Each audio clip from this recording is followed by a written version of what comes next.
Hey guys, I'm Nick, and on this episode of The Scramline, I wanted to make something inspired. Well, it's actually inspired by a couple of things. Now, for those of you who don't know where Bondi is, it's a beach town or suburb, kind of inner city in Sydney, Australia. It is absolutely gorgeous. There's lots of really gorgeous places in Australia.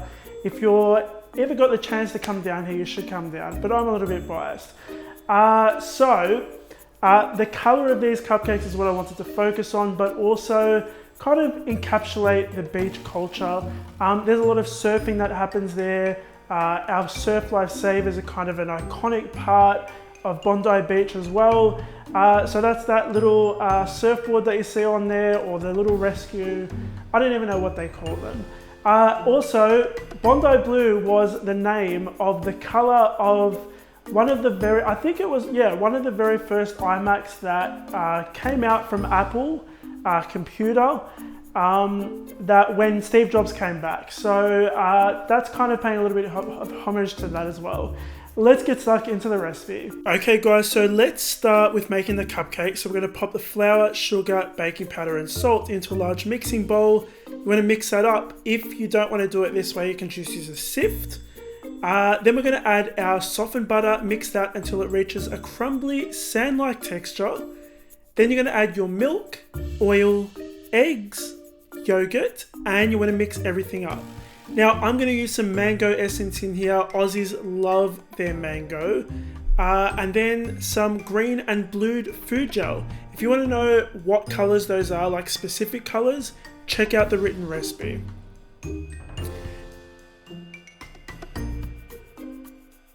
Now we're going to pop a quarter of that aside, and in the rest of the batter we're going to add some more of that color and make it a much darker shade of that Bondi Blue color. Line your cupcake tin with some cupcake liners. Now I've popped that lighter shade into a piping bag, snip off a little bit of the end, and we're going to pipe little squiggles around the inside of our cupcake liners. Then we're going to scoop our darker shade of batter in there, filling them up about 3/4 of the way.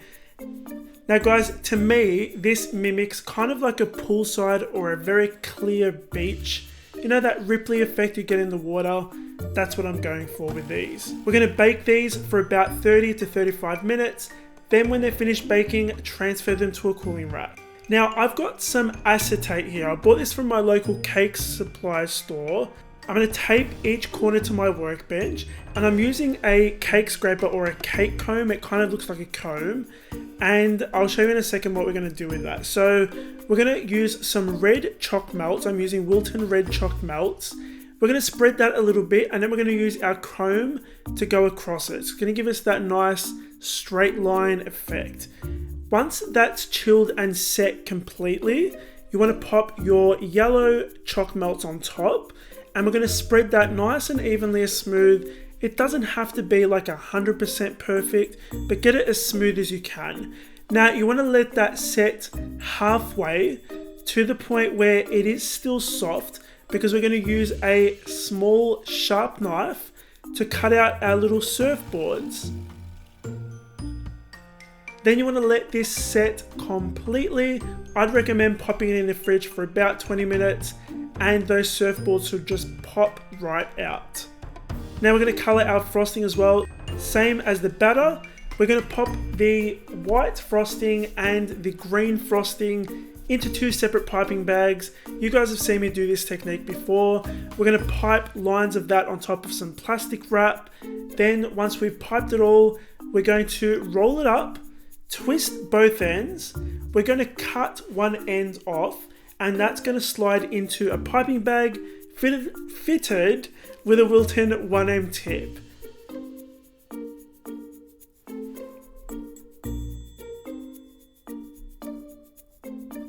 Now our cupcake's baked beautifully. We're going to pipe a little bit of white frosting on top, just a small amount, and we're going to dip that into some very finely crushed graham crackers. Now if you're in Australia or in a country where you don't have graham crackers, Just use any vanilla cookie, it really doesn't matter.